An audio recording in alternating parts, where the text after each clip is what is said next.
Welcome to NMAX civil Muthukani. இந்த வீடியோவில் நம்ம பார்க்க போகிறது ட்ரிக்னாமெட்ரிக் ஃபங்க்ஷனோட டேபிளை மக் பண்ணி வச்சுருக்கவங்க மக் பண்ணி வச்சுருப்பாங்க. இந்த ட்ரிக் சொல்லி தந்திருக்கவங்க தெரிஞ்சிருக்கும்.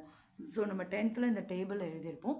ஸோ ஒரு சின்ன ரீகால், சைன் மட்டும் நம்ம எழுதினா போதும். அதுக்கப்புறம் நம்ம கோடாஞ்சன்ட் வரைக்கும் எல்லா ஃபங்க்ஷன்ஸ்க்குமே எழுதிடலாம். சரி, இப்போ இதை நம்ம எப்படி கண்டுபிடிச்சிருப்போம்? நமக்கு ஃபஸ்ட்டு ஃபங்க்ஷன்ஸ் எழுதுறதுக்கு, ட்ரிக்னாமெட்ரிக் ஃபங்க்ஷன்ஸ் எழுதுறதுக்கு ரைட் ஆங்கிளில் தான் சொல்லி கொடுத்துருப்பாங்க. ஸோ ரைட் ஆங்கிள் இங்கே இருக்குதுன்னா இது ஒரு பித்தாகரஸ் தியரம் படி நமக்கு ஃபெமிலியரான விஷயங்களை வச்சு தான் நம்ம டிரைவ் பண்ணுவோம். ஸோ இப்போ இங்கே டீட்டா போடுறோம் அப்படின்னா இல்லை ஏ போடுறோம், அப்போ சைன் ஏ என்ன சொல்லுவோம் நம்ம? இது டீட்டாவோட ஆப்போசிட்டு, இது ஹைப்போட்டனஸ், இது அட்ஜசன்ட். ஸோ இப்போ நம்ம சைன் தான் பார்க்க போகிறோங்கிறதுனால எல்லாமே சைன் வச்சே பார்த்துடலாம்.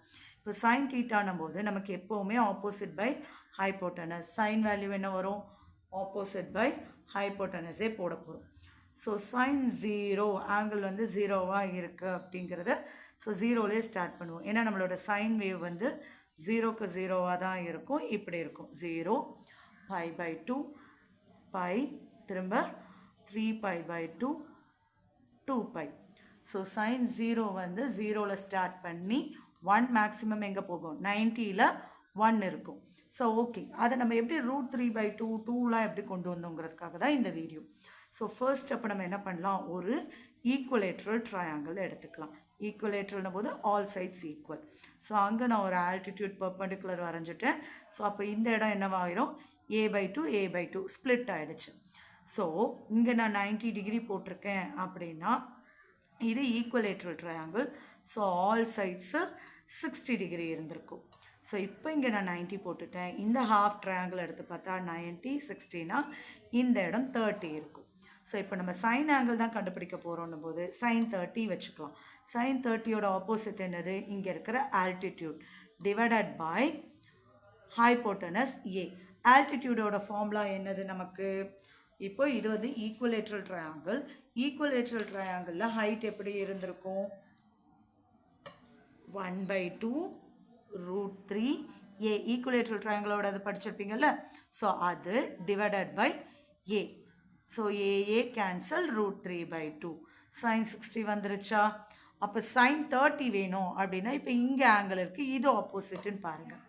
அப்போ சைன் 30 என்னவாகும்? Opposite by hypotenuse.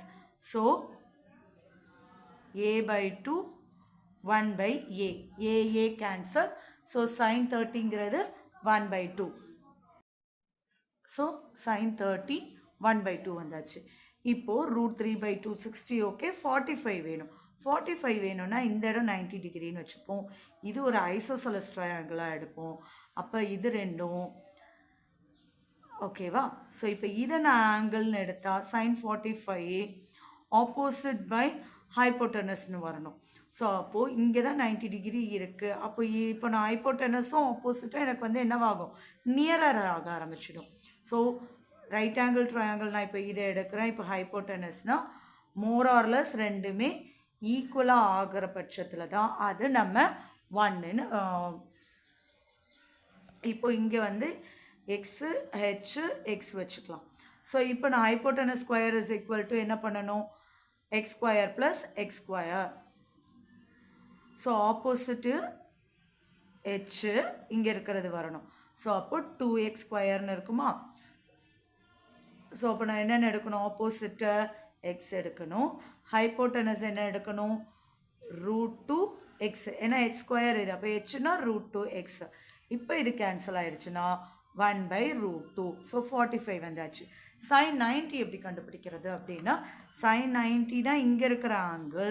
ஸோ அப்போ இதோட ஆப்போசிட்னு எடுக்கும்போது ஹைப்போட்டனஸ் டிவைடட் பை ஹைப்போட்டனஸ் வரும். இங்கே ஆப்போசிட்டும் ஹைப்போட்டனஸும் சேமாக வந்ததுனால சைன் 90ல் வந்து ஆப்போசிட் பை ஹைப்போட்டனஸ் கேன்சல் ஆகிடும். ஏன்னா லாங்கஸ்ட் டிஸ்டன்ஸ் தான் நமக்கு ஹைப்போட்டனஸ். ஸோ இது சைன் ஃபங்க்ஷனுக்கு மட்டும்.